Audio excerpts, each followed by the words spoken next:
of a planet, the development of a complex civilization takes time. In order to accelerate this, the celestial beings in the heavens have helped us along the way. They have guided us as far back as the beginning of our species. As far back as that time, 50,000 years ago, you hear stories about beings other than our own.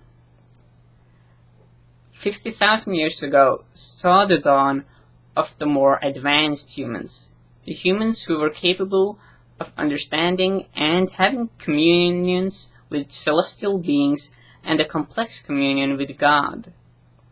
Later on, these myths, which they evolved into, became more complex. The communications between the celestial beings and the humans evolved as the development of the humans evolved. The more complex the humans became, the more complex messages the celestial beings and God could communicate to us. Through time, for about 6,000 years ago, we saw the development of written religions.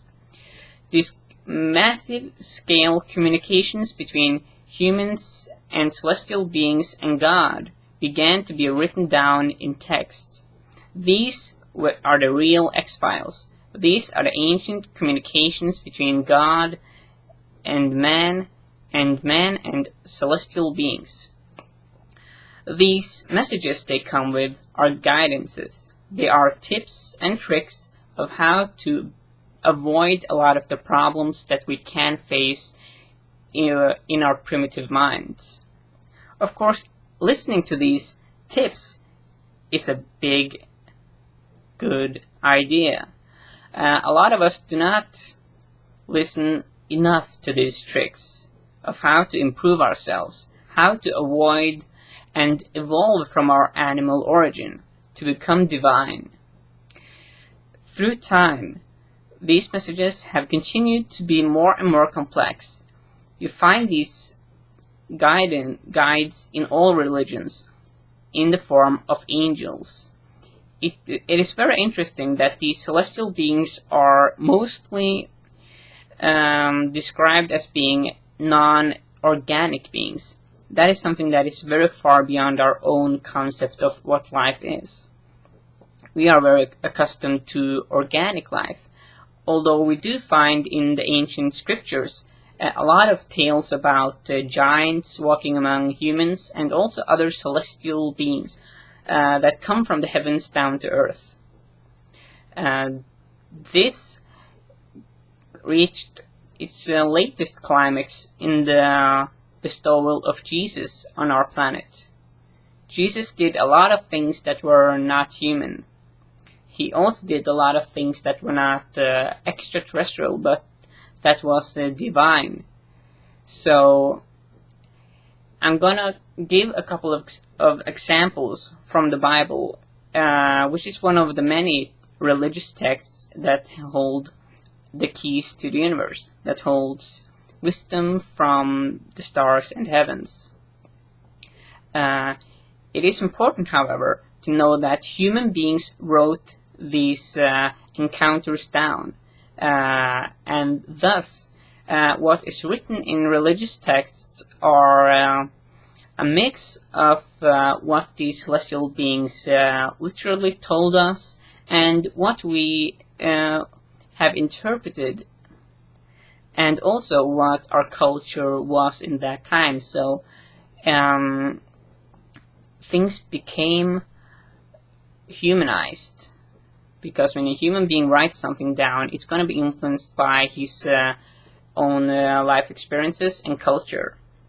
So the Bible and the Quran and all the other holy books are not meant to be taken literally in and of themselves.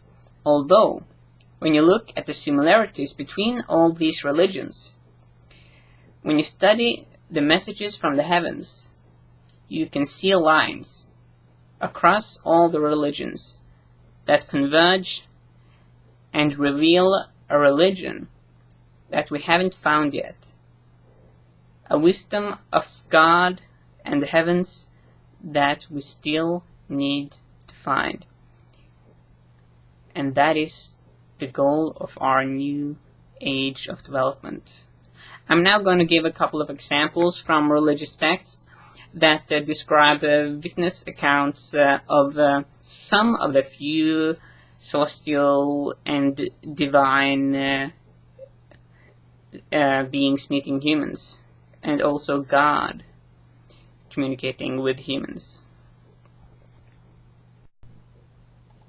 This is from Mark 9 of the Bible. Jesus went on to say, "I tell you the truth, some standing here right now will not die before they see the kingdom of God arrive in great power." That transfiguration. 6 days later, Jesus took Peter, James, and John and led them up a high mountain to be alone.